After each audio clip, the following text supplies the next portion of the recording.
Alors bienvenue dans cette vidéo réservée à mes abonnés pour un petit concours que j'aimerais lancer pour faire un trophée à mes 6e. Donc mes 6e, je suis professeur principal cette année 2021 et je voudrais, vous voyez, faire un petit trophée en 3D pour ceux qui ont eu les félicitations, les encouragements ou plusieurs fois les félicitations et les encouragements. J'ai donc commencé, on l'a vu là, sous Inkscape pour faire un 6 avec une flèche pour dire c'est la 6e et on continue à avancer. Vous voyez qu'après je passe sur Tinkercad et ça me permet de le mettre en 3D. Je repasse sur Inkscape, toujours ce qu'on voit ici, pour ajouter des éléments personnalisés. Par exemple, je vais mettre le nom du collège, le collège Gérard Philippe pour cette année. Je vais mettre l'année, puisque quand même ça fera un souvenir avec l'année. Et je vais mettre un petit slogan. Donc là, moi j'ai pensé toujours aller de l'avant. Quelles sont les caractéristiques de ce trophée? D'abord, il est imprimé en 3D, donc il fait maximum une vingtaine de centimètres, 20-25 cm de haut, pas plus. Ce sont les limites de ma Tevo Tornado. Je vais pouvoir en imprimer une partie en résine, une partie en filament. Il faut qu'il y ait le nom du collège, l'année et un slogan qui aille avec le trophée. Donc moi, vous voyez, j'ai pris toujours aller de l'avant. Ça allait bien, je trouve, avec la flèche et le 6e qui continue comme une flèche.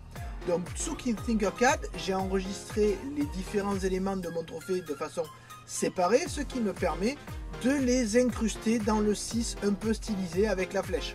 Au début, j'avais pensé tout percer, mais ça pose des problèmes avec les lettres. Bon.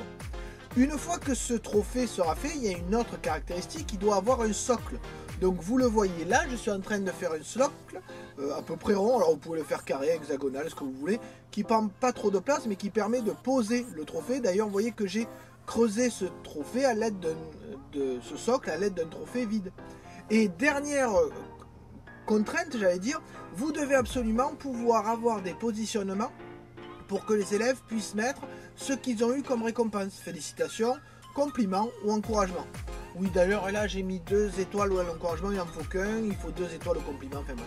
Donc l'idée, c'est d'avoir un trophée modulable qui montre aux 6e qu'ils ont bien travaillé et dans lequel je peux mettre, quand ils ont eu les félicitations au premier trimestre, les encouragements ou les compliments. Donc ça veut dire qu'il va y avoir plusieurs parties à imprimer et que tout ce qui correspond aux félicitations, tout ce qui correspond aux choses qu'ils ont obtenues au conseil de classe va pouvoir être modulé. Vous voyez, là je suis en train de mettre un petit pieu pour pouvoir l'intégrer dans le socle.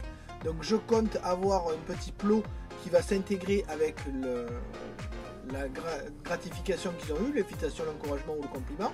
Et je vais bien évidemment utiliser le même plot pour faire un trou dans le socle, ce qui me permettra de les imprimer séparément et de les mettre.